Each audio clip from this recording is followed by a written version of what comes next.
हुए बात कर लेते हैं कौमी सलामती कमेटी के इन कैमरा इजलास के हवाले से।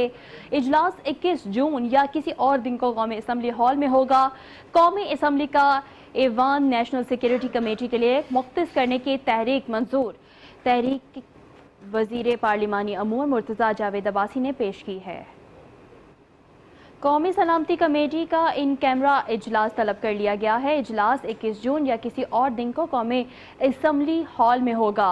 कौमी असम्बली का ऐवान नेशनल सिक्योरिटी कमेटी के लिए मुख्तस करने की तहरीक मंजूर कर ली गई है।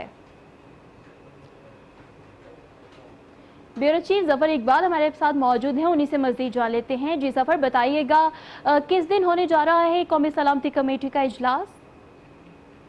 कौमी सलामती कमेटी का इन कैमरा इजलास जो है वो तलब कर लिया गया है और जराये के मुताबिक ये इजलास कल 21 जून को कौमी असम्बली के हाल में हो सकता है।